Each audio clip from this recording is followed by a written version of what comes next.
Welcome to the deep dive. You're here because you want to get smart, fast, and today we're diving into the social fabric of early modern Japan, the Tokugawa period, or Edo period. That's right. And our goal, to really get under the skin of that Shi-no-Ko-Sho system, warrior, farmer, artisan, merchant, go beyond just the list. Exactly. See how it actually worked, how people lived within it. Yeah. We're looking at historical texts, descriptions of village life, social rules, legal stuff. Okay, let's jump in. The foundation really seems to have been the village. Absolutely. The village, it wasn't just the smallest administrative bit. It was, well, the heart of peasant life. The community spirit there was incredibly strong. You mean like festivals, communal work? Yes, exactly. Things like yui or moyai, shared labor for planting, harvesting, even fixing roofs. It built really deep ties. Plus, they shared common land, the iriaichi, and water. So real interdependence. It wasn't just living near each other. Not at all.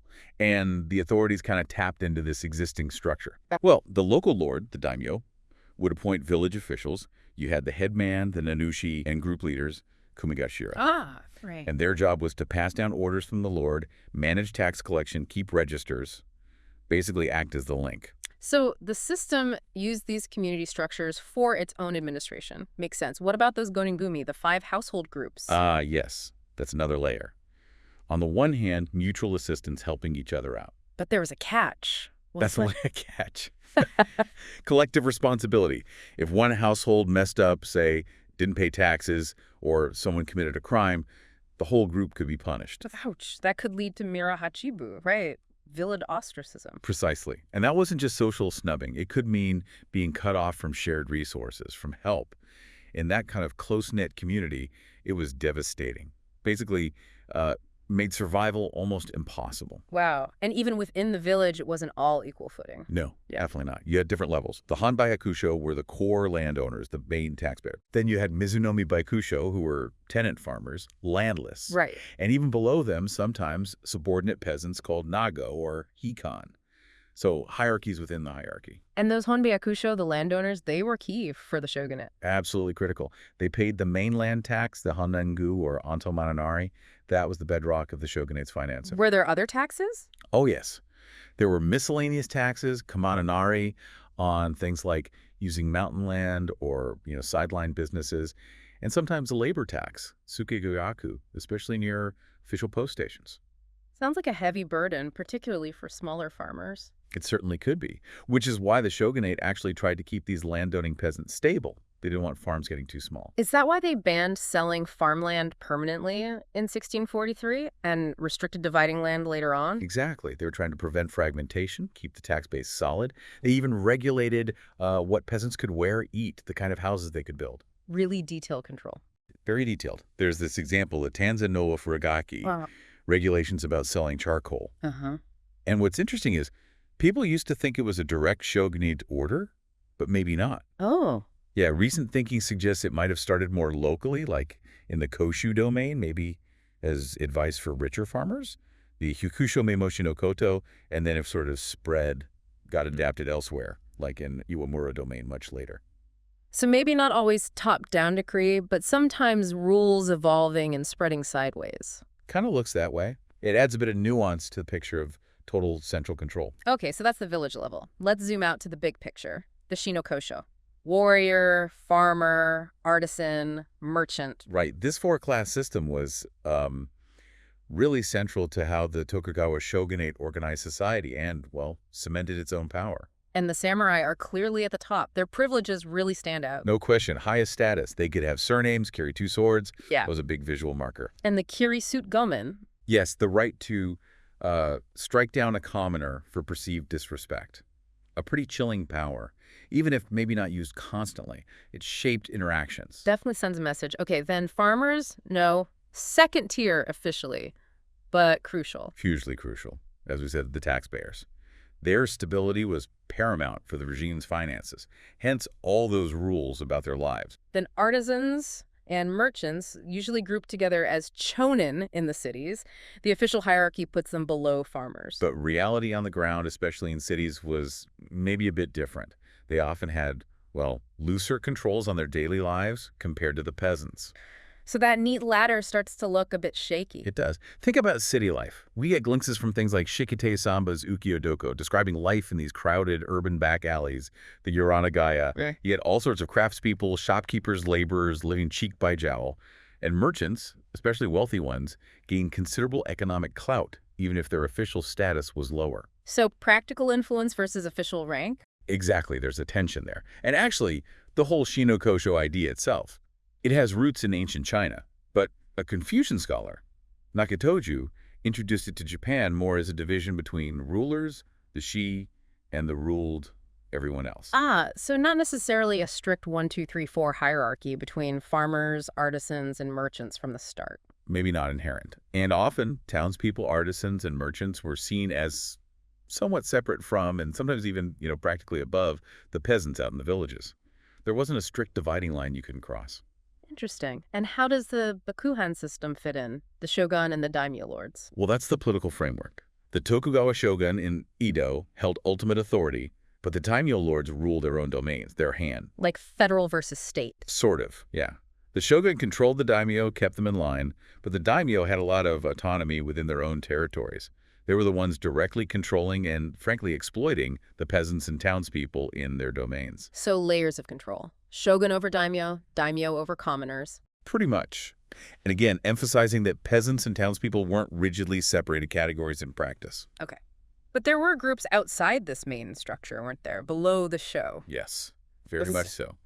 Below the four main classes were outcast groups, often referred to historically as eta, or Heinen, though modern scholarship prefers terms like Kawata for some groups. And their lives were heavily restricted. Extremely. They faced severe discrimination. Restrictions on where they could live, what clothes they could wear, who they could marry, and what jobs they could do. What kind of jobs? Often tasks considered impure. Leatherworking, tanning, dealing with dead animals. Also things like guarding execution grounds, disposing of corpses, sometimes begging for the Heinen. A really harsh reality at the bottom of society. And could people fall into this status? Yes, particularly the Heinen status wasn't always hereditary. Commoners could be designated Heinen as punishment for certain crimes, or sometimes just through extreme poverty and homelessness.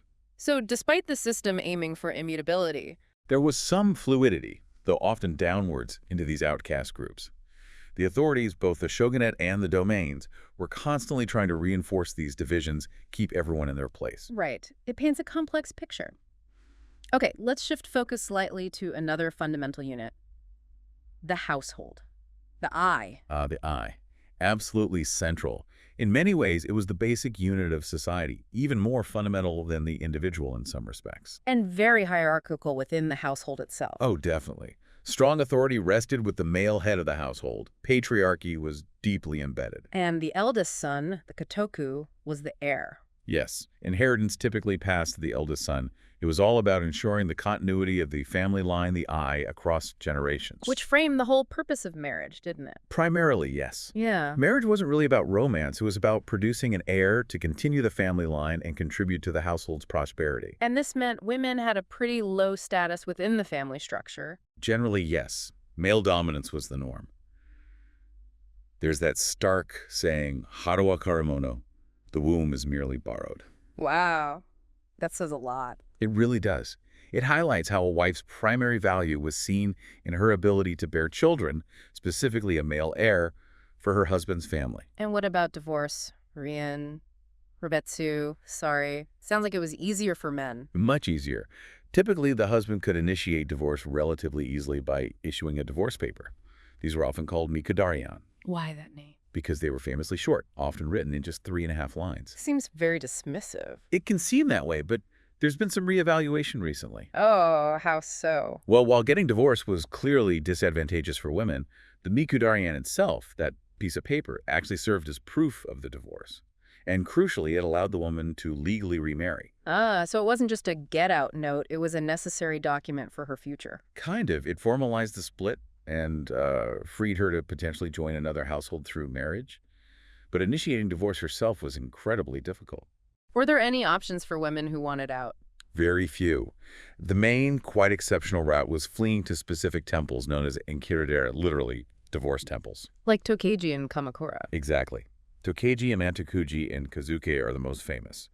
A woman could take refuge there. And then what? She'd essentially have to live there under the temple's rules for a period, usually 2 years, sometimes 3, and after that, the temple law could grant her a legal divorce. 2 years.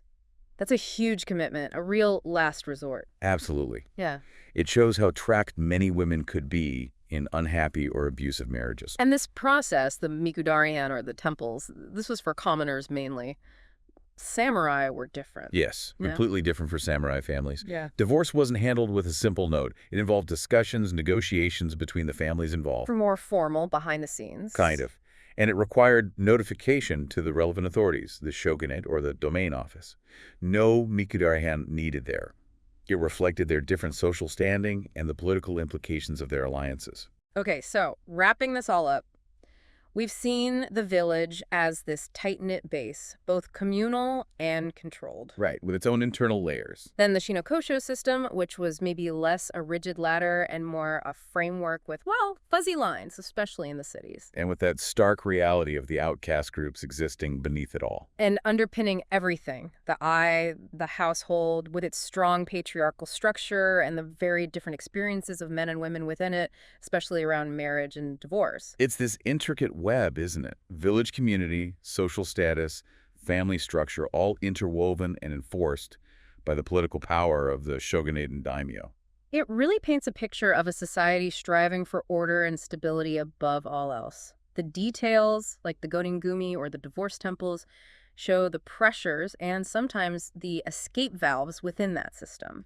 Yeah, those specific examples really bring it home. Understanding that the collective responsibility or the sheer difficulty for a woman seeking divorce, it moves beyond abstracted categories. Absolutely. And for you listening, we hope this deep dive has given you that richer, more nuanced understanding. We aimed for something beyond just the textbook list of social classes. We hope it gives you a better feel for the texture of life back then. So here's something to think about. This intense focus on social order, on the group, the village, the household over the individual, how does that resonate or clash with, modern ideas about society and personal freedom? What parts of this Edo period system seem surprising or maybe even challenge how you assumed societies ought to be structured? Something to mull over. Thanks for joining us for the deep dive.